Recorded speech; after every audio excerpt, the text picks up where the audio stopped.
নমস্কার বন্ধুরা, অনেক তো তোমাদের লাল লাল ঝাল ঝাল রেসিপি দেখিয়েছি। আজকে একটা মিষ্টি আইটেম করে দেখাবো। সেটা যদি শিখতে হয় তাহলে মন দিয়ে দেখতে হবে। যে আইটেমটা তৈরি করব সেটার জন্য আমার লাগবে এখানে ছানা লাগবে, এই যে জল ঝরানো ছানা নিয়েছি, তারপরে খোয়া ক্ষীর লাগবে, একটুখানি গুঁড়ো দুধ লাগবে, ময়দা লাগবে, আর লাগবে ঘি। আর বাকিটা কি লাগবে সেটা রান্না করতে করতে দেখাবো। প্রথমে আমি ছানাটাকে ভালো করে মেখে একটা ডো তৈরি করব, আর সেই ছানার মধ্যে কিন্তু এই খোয়া ক্ষীরটাও দিয়ে দেবো, দিয়ে একসাথে ভালো করে এইটার মধ্যে ভালো করে ডোলে ডোলে মাখতে হবে। এই যে এখন ঝুড়ো আছে তো, এটাকে পুরো এইভাবে মেখে মেখে একটা ডো তৈরি করতে হবে।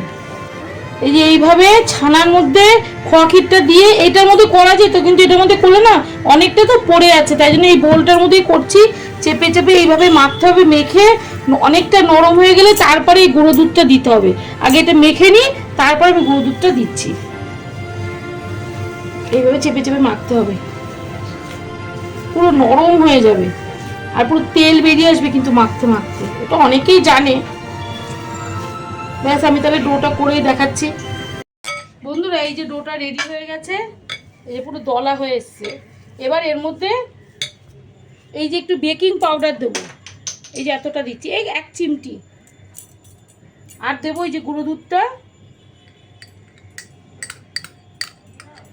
আর যদি লাগে তবেই আমি এই ময়দাটা দেবো, আগে থেকে আমি দিচ্ছি না। এই দুটোকে দিয়ে ভালো করে মেখে নিই। আর একটু এর মধ্যে একটুখানি ঘি দেবো।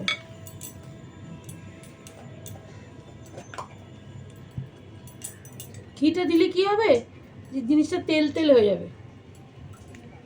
সেইটুকু ঘি দিচ্ছি, দিয়ে ভালো করে মেখে নিই। বেকিং পাউডারটা দেওয়া হয়েছে তো, এখন ভালো করে সব কিছুর সাথে এটা পাউডারটা মেশাতে হবে।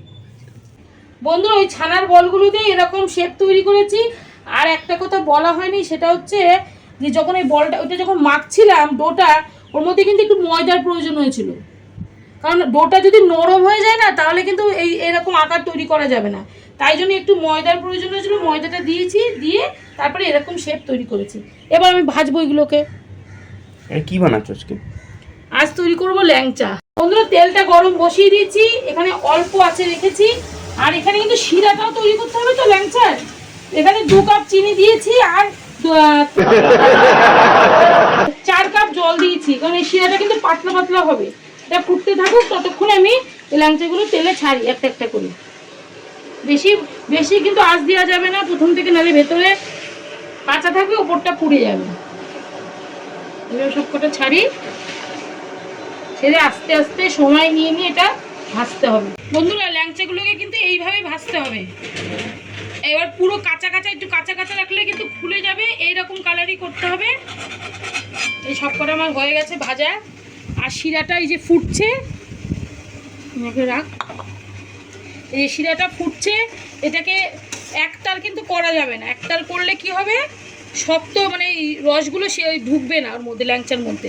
এই অবস্থায় রাখবো, এই অবস্থায় রাখবো। এবার এটাকে আমি বন্ধ করে রাখছি, একটুখানি ঠান্ডা হোক। 5 মিনিট পরে আমি এটাকে ঢালবো।